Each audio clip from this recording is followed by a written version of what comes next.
Have you ever seen the movie Hills Have Eyes? Yeah. What about Wrong Turn? Yeah. Well, the story I'm going to tell you tonight gave inspiration to those two movies. Fuck. Coming from 16th century Scotland, this is the story of the Sawney Bean clan. We've got the dark side, the stories buried deep below. Truth is stranger than the lies they told. Do you really want to know? Dig up the forgotten, turn over every stone. Hi, I'm Lisa. And I'm Samantha. Welcome to the Season 2 premiere of XUMED, where we dig up old mysteries and old forgotten stories and we tell you about them. If you've been with us since Season 1, thank you for returning for Season 2. And if you're new to our podcast and you like what you're hearing, give us a subscribe or a follow. And if you're new, go back to Season 1 and watch a couple of things. Because with me being history, I'm going to reference a lot of Season 1 episodes. The story of the Sawney Bean clan is one of those stories that is just almost too horrific to be real. But legend is, it's real. The story takes place in Scotland, like I said, somewhere in the 1500s. Back then, the area was isolated and cold, and it was dangerous even in everyday normal circumstances. Jagged cliffs overlooked the ocean, storms moved in very quickly, and the roads were pretty much just like little muddy paths going through huge stretches of open land. And when the sun went down, it was dark. The only light you were going to have was a lantern that you would carry with you. Traveling alone was dangerous. According to the legend, Sawney Bean was born into a working class family. That was his name, Sawney Bean? His first name was Alexander, and then Sawney Bean. Everyone called him Sawney. He tried working normal labor jobs like his dad did, but he always hated it.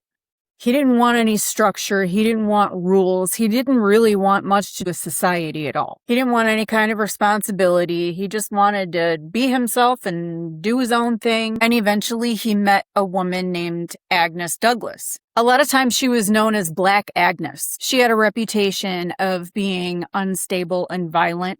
Some people even accused her of being a witch and saying that she dabbled in black magic. As many women were at that time. That was very, very common, yeah. But whether or not any of that information about her was true is impossible to know. A lot of information has been lost to history. The important part is that they got together and they equally just rejected society altogether.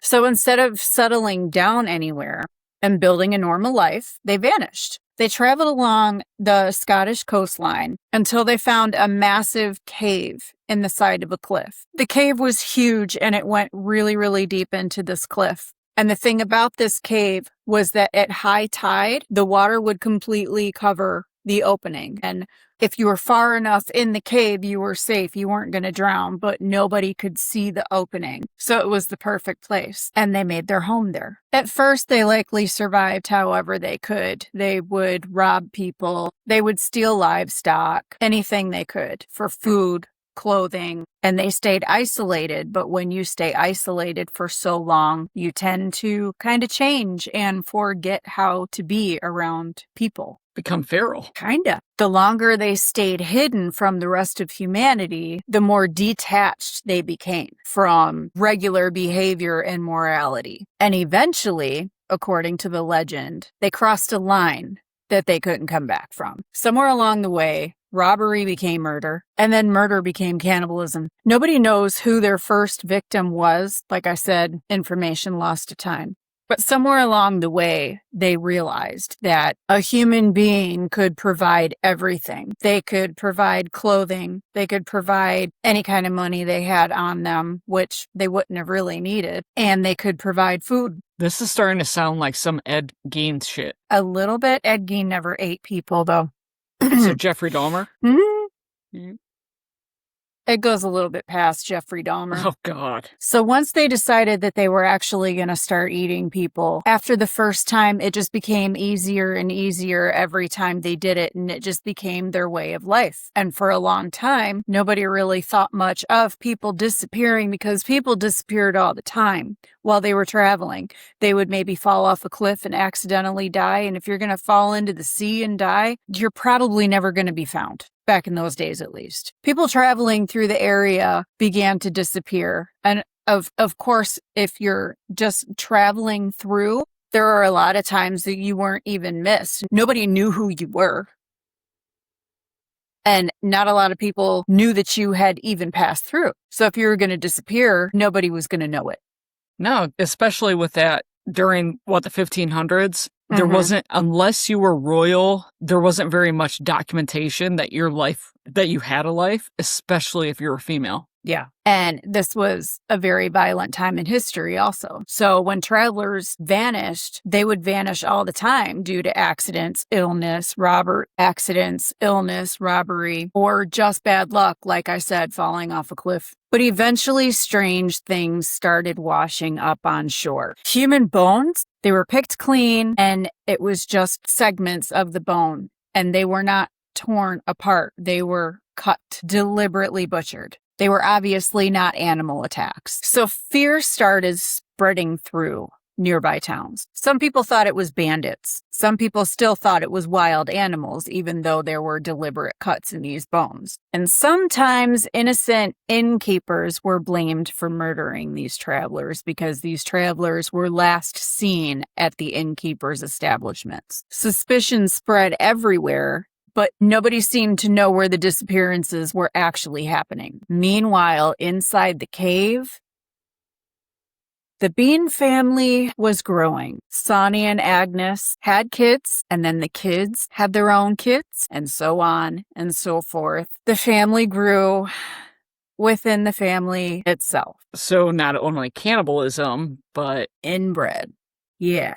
I don't know what freaks me out worse. No, it's hand in hand. Inbred cannibalism. That's why I will never watch Hills Have Eyes again.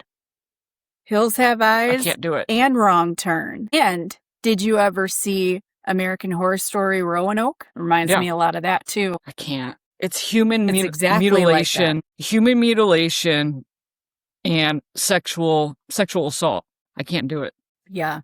It's kind of rough to think about. But at the same time, I will talk all day about grave robbing, body snatching. Yeah. There's some things that we're so detached to, but then there's other ideas that just, no matter how many times you think about it, it doesn't get any less disturbing. No. And so that detail kind of makes you start thinking about the story in a different disturbing way. Now, the thing is, the second and third generations of the family wouldn't have understood that what they were doing was even wrong. They wouldn't have understood normal society at all because they were never exposed to it. Nature versus nurture. Yeah. They were born in complete darkness of the cave, raised in violence because that was just their way of life. They were taught from birth that hunting humans and eating them was life. They would have never been taught that it was wrong. To them, other humans was just food. And the only worldview that they ever would have known would have come from Sawney and Agnes themselves. And in my opinion, fuck both of them. Yeah.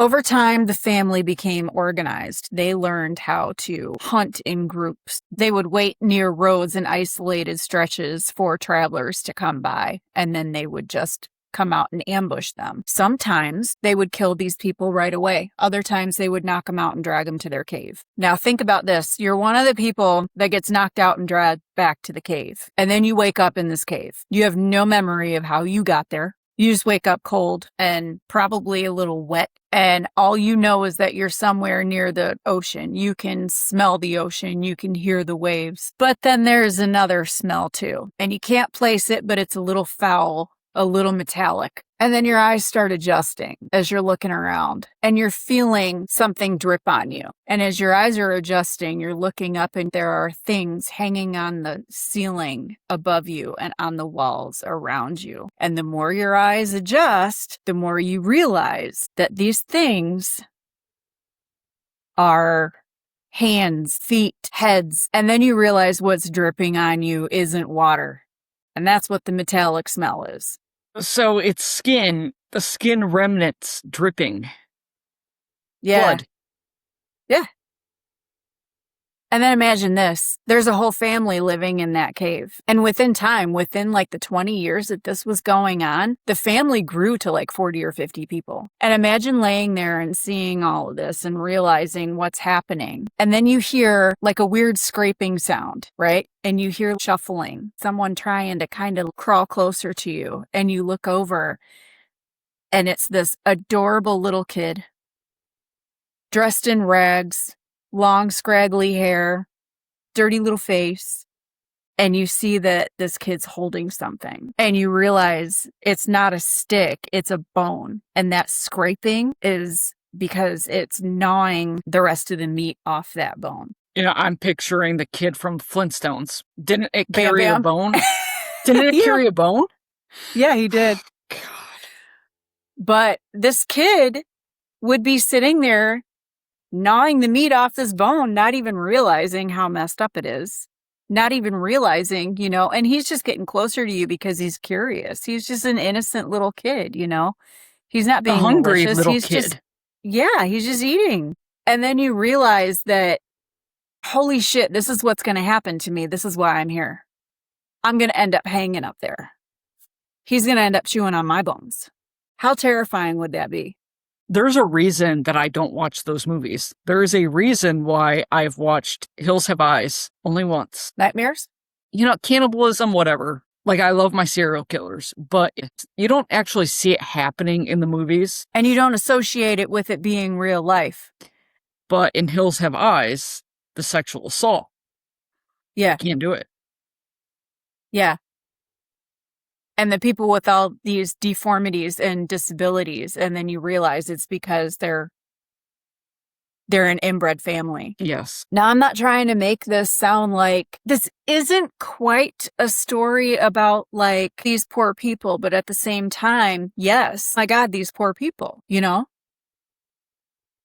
And we'll get into that in a little bit. You know, Now, the story claims that all of this went on for about 20 years. Then one night, everything in their lives just fell apart. There was a husband and wife traveling by coach, and the husband was a little bit ahead of the wife. She was traveling a little bit behind. I think she was being pulled by a horse, and the husband was riding his own horse. The Bean family jumped out and grabbed the wife and immediately killed her, and then went for the husband. The husband fought back. They didn't expect him to fight back. They didn't expect him to have the chance to fight back, but he did. He fought back long enough and made enough of a commotion that other travelers nearby heard, and they came and rushed and tried to help him. And the Bean family ran off. This is the first time that anyone lived to tell the story of what happened. And the attack caused panic. So much so that word spread quickly, and the king at the time of Scotland, King James VI, got involved. According to the legend, he ordered a massive manhunt, and hundreds of armed men and bloodhounds searched the coastline. Eventually, the search party discovered the cave, and what they found inside was a nightmare. Human remains were allegedly scattered everywhere. Bones stacked in piles, limbs hanging from hooks, body parts preserved in barrels, jewelry and clothing taken from the victims just sitting in piles around the cave. It looked less like a home and more like a slaughterhouse. And deeper inside the cave was the family itself. Men, women, and children all living together. And according to reports, they looked genuinely confused at why all of this was such a nightmare for everyone else. Like, why are you reacting like this? This is our life. This is normal. What's the big deal? Because they didn't know. They didn't know it was wrong. They were genuinely surprised. Like, what are you doing in here? Why are you so horrified? The entire family was arrested immediately. And this is where it gets really bad. I'm not justifying what they did. They kidnapped and butchered these people and ate them. I mean, you just don't do that. But they didn't know. The only people that knew that this was wrong in this whole family was Sawney and Agnes, because they're the only ones who had ever been around society and been taught that it was wrong. There was no trial. There was no attempt to rehabilitate the ones that could have been saved. It was just these people were all seen as monsters and they needed to be taken out. They needed to be executed. So they were executed? In the most brutal way. The men had their hands and feet cut off, and they were left to bleed out. Very agonizing, long death. Hopefully not that long. The women and children were burned alive. Yeah, that makes sense, though. For the time, yeah. Because at that time, it was the punishment for the crime. So, like, all right, say you were a cook and you poisoned the food. The punishment for that was to be boiled alive. So the government was probably saying, okay, well, you dismembered all of these people. Okay, we're gonna execute you by dismembering you. But women and children, especially women, the crime was always to be burnt. Children, Why is that? I don't know. You know what? I'm going to look it up real quick. But Keep you talking. think about it, beheadings were civil. That was like the government or the king sympathizing with you. Like, we're going to make this quick. We're not going to let you suffer. So burning is more suffering. Like, there are accounts where it was actually shown in Showtime show called The Tudors about the reign of King Henry VIII, where one of the females was she was burnt at the stake. So one of the fellow women gave her gunpowder to go around her neck to make it to make it faster. Yes. And that was common as well. So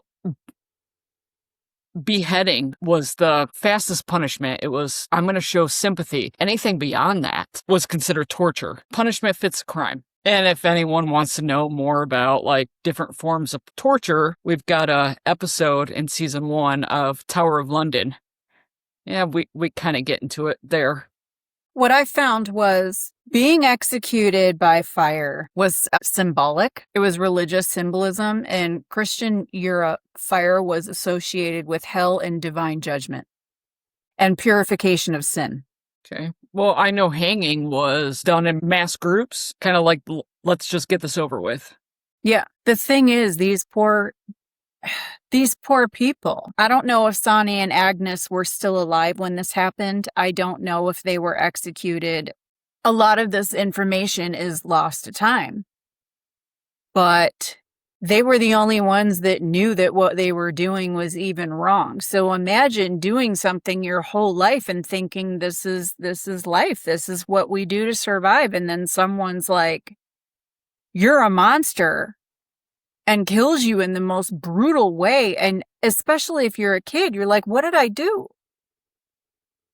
You know what I mean? They were innocent. I mean, they weren't innocent, but they were. The story is just tragic all the way around. Yes. Yes, I understand where you're coming from, and I agree. But the ones who didn't know any different were feral. And depending on the age, they may not have been able to rehabilitate in society. I think the youngest ones they should have taken and rehabilitated, but that's in the medieval times, that's just not the way things worked. Now, getting thrown a loaf of bread was considered compassion. Yeah. So they probably could have gone back and reverted to the ways that they were raised. Mm-hmm. Because, this is now easy. I can just grab anyone on horseback who comes through, rather than, oh shit, I have to do this for a loaf of bread. Yeah. That could have been what the royals were thinking. Maybe, but the youngest ones, I mean, what if there were like 2 and 3-year-olds? What if there were infants? They deserved a shot. But like I said, in the medieval times, they didn't think that way. It was just easier to wipe out the entire bloodline and be done with the whole thing. Yeah, get rid of the entire problem. We don't have time. We don't have resources. People are already starving and trying to survive the sweating sickness. They don't care about some kid who's already eating people. And none of this excuses what they did. No. It was just how things were. It all came from Sawney and Agnes. And it was unfair. And it was just... they deserved everything that came to them, though, if they were still alive. Because they knew better. Yeah. Mm-hmm. Now here's the twist with all this. Today, historians question whether this story is even true. There isn't a lot of documentation about it. There's not like, as far as I know, there's like not a grave site that you can go to, like a historical grave site saying, you know, here lies Sawney Bean, whatever. Agnes Douglas, there's no proof that she ever even existed. But according to the story, she is the one who introduced Sawney to the violence and to the cannibalism and everything fucked up they did, because she was already violent herself. There's no record of Sawney ever being violent. He just didn't want to be around society. There's no record of him ever getting into fights at work or at school or anything. But Agnes already had a violent reputation. Black Agnes was her nickname, but actually, there was another Black Agnes. Years before that, she was a noblewoman, and she was a woman of color. That's why they called her Black Agnes. No violence or anything with it. So they just kind of took that nickname and gave it to Agnes Douglas because she dabbled in black magic, supposedly. But like I said, there's no proof that she ever even existed. There's no proof nowadays that this story actually was even real. But this legend has lived on for so long that nobody knows whether it's a true story or if it's just exaggerated folklore. Some historians think that the story was completely made up to paint the Scottish as savage during times of conflict. Well, their Viking heritage, like it kind of matches. Yeah, I But don't even think with- they needed to make up this story. I mean, No, but at that time, God, going back to my history part, the English always wanted to have Ireland, have Scotland, have France. There was always battles. It was always the Battle of Thrones. So if you want to like dethrone someone, you're going to make stories. It could be a reason, exactly.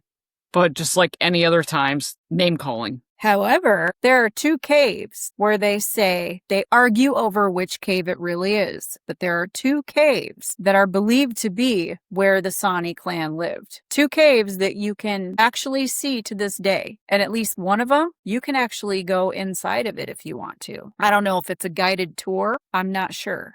But they have to pay attention to how the tide is before you go in there. You go into these caves and the tide comes up and completely covers the opening, like I said. But if you're far enough in the cave, you're safe. You're just kind of trapped in there until the tide goes back down. Now, the first cave is Benane Cave or Benen Cave. They also call it Snib's Cave or Tramp's Cave. It's very visible and easily accessed. So I'm thinking that might be the one that you're allowed to go into as a tourist. And it's frequently marketed, start that over again. And it's frequently marketed as Sawney Bean's Cave. It's also historically linked to gypsies and folklore stories. But there's a second cave, and I'm going to pronounce this wrong. This is the best way for me as an American to pronounce it. Balcrucan Cave or Balcrucan Port. It's slightly further north and it gets flooded at high tide and it's more concealed. Modern Ordnance Survey maps specifically labeled this one as Sawney Bean's Cave. And historians think that makes sense, that is the specific cave because it is more concealed. So I'm thinking, okay, remember our Crossroads episode where Mississippi thinks that they know exactly which specific crossroads it was that Robert Johnson made his deal? This is the same thing. Now, there are two different caves that they kind of argue over, but what I'm thinking is the one that's easier to get to, people are touring it thinking this was Sawney Bean's Cave when it was really probably the other one that was more concealed. But the thing is, if there is a specific location where this was supposed to happen, did it happen? Is it real? It could be. But Are you this ready was for so my long opinion? ago. What's your opinion? All right, so this happened in Scotland, right? Yes. Okay, so Scotland is smaller than Ohio. I mean, Ireland is smaller than Ohio. Okay. You think about, driving. We're in Toledo. What's the drive to Cincinnati? Couple of hours. What's the drive to Cleveland? Well, Cleveland is a couple hours. Cincinnati is about No. 4 hours. Yeah. Okay, so we're in Toledo. Cleveland is about an hour and 45 minutes. Okay. To get to the Indiana border, so let's go east to west, half hour. So it's about 2 hours and 15 minutes, 2 hours and 45 minutes, depending on the route you take from east to west. Okay. So to go from Toledo to Cincinnati, it's about, 3.5 hours, I believe. Okay. So you drive around Scotland or Ireland, going from coast to coast, much less time. Now you transfer to like horseback, even longer. Uh-huh. Everything is undeveloped. Uh-huh. Talking about like mid-1500s, everything is undeveloped. There's castles, and with the castles in that time, they were set upon hills to be able to see out throughout everything. It would be like what's the modern day skyscrapers. Yeah. But still, no matter where you look, there is going to be hidden places because everything is so undeveloped, because they relied upon hunting, agriculture, like the actual sources. So everything was very primitive and underdeveloped still. So either one of those caves would have been hard to access. But I'm talking about now. One of the caves is easier to access. The other one is a little harder. But we're talking about, 500 years ago. The shoreline's changing. Whether people believe it or not, the possibility of the oceans rising. Was the landscape different or the same as it is today? That's a good point. It could have been either a cave. third or fourth cave. Yeah, because the one that is today hard to get to might have been impossible to get to then. So it could have been Benin Cave or Benin Cave, however you say it. I'm so sorry. I don't know. Words are exactly different in how to pronounce American. these. Yeah. Words are different in American versus other countries. Mm-hmm. But yeah, you're right. The one that is easier to get to now may have been a lot harder to get to then, so maybe that was the one. So the most convenient cave to get to now could have been very hard then. Yeah. Or the cave that they think that was very hard now may not have even existed then. Maybe it was underwater all the time. I don't know. But yeah, that is a good point. But the story itself, do you think that actually happened? In ways, yes. As we've talked about in multiple episodes, how mythology, the whole idea of mythology is that a story is told and if it embellishes or builds upon each story over time. Yeah. I believe that there was exaggerate cannibalism. the story. Yeah. It might have just been one person who was found living in a cave who was cannibalizing people, and they turned it into a whole family and gave him a wife and all that. It could have been a very tiny story blown up into this big thing where this one guy was caught and executed, but now it's an entire family that never existed. I know it's a different country, but it is in the same time period. And these three countries kind of work similar. So in the 1500s, in England, the kings would go out for a hunt. They would be gone for a week, 2-3 weeks at a time for a hunt. And it would be like everyone in the court, all the males in the court. And it was within the king's reign. So there were pastures, there were all this land that only the king can hunt on. And all the members in the court would follow him, entertain him, and then everything that he hunted would be brought back. And they would feast upon themselves. They would allow all the villagers into the court, into the castles, and feast with them. It would be slaughtered and divided up in the markets for the villagers to purchase. So he would be feeding his village. So I'm not understanding what your point is. No, so that makes me wonder if that also happened in Scotland. Did it die down at a certain point? And did this couple rely upon the king feeding them to where they had to go out and do it themselves? Oh, Maybe. Could have been. I'm thinking that this story is from the 1500s and it has survived this long and it has given inspiration for movies. Like, I even read that in different ways it gave inspiration to Texas Chainsaw Massacre. I mean, But that Ed was Gein inspired did by like a too, dozen and things. exactly. But mostly, yeah, Hills Have Eyes and Wrong Turn. But it has survived for so long that there was something that happened. And no matter how much it was exaggerated and whatever, it came from somewhere. Something fucked up happened. You know, I wonder if in these areas, okay, so if this actually did happen and they killed what you say, like 1,200 people, 12,000 people, something. There's no number. It's unknown how many people went missing. So I've heard of the story before because of everything that I research on kings. And I know enough about King James VI of Scotland. So in my research, this has come up. And I want to say it was like 1,200 or 12,000 people in 25 years. But that's probably all made up. But if this did happen, there's got to be mass graves. You would think so, but it sounds like what they were doing was throwing remains into the ocean to get rid of them. But it washes up. Some of it washed up. Some of it did. Not all of it. And there would be mass graves of the family that was executed. Somewhere. I mean, they weren't going to dig individual graves. But a lot of that wasn't documented either.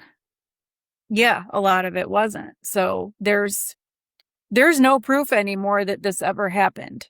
But regardless, whether this really happened or not, this story has survived for centuries because it taps into something very unsettling. I mean, this whole story is unsettling for many reasons. The cannibalism, the inbreeding, and everything that comes along with all of that. And the fact that human beings removed from normal society within time can turn into something completely different. I enjoyed this episode, but cannibalism, sexual assault, and inbreeding, that's where I draw the line. My brain stops.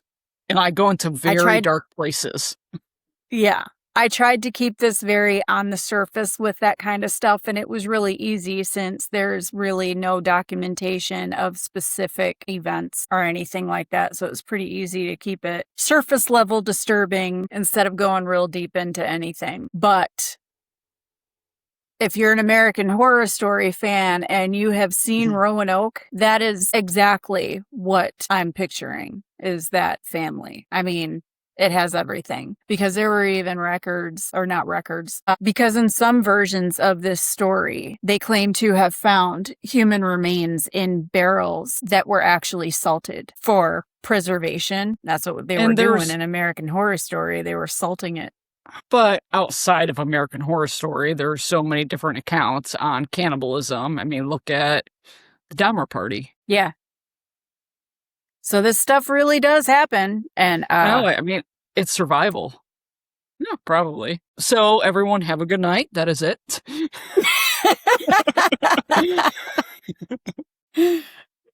Well, thank you for listening. And remember, until next time, question everything, remember the forgotten, and not in this case, but in some cases, make fun of it when you can. Have a good night. We'll see you next week for Sam's upcoming episode. Covering Hangar 18. We are shifting from your cannibalism inbred crap to Ohio aliens. Is there anything else that you have coming out with this season? I've got a bunch of things.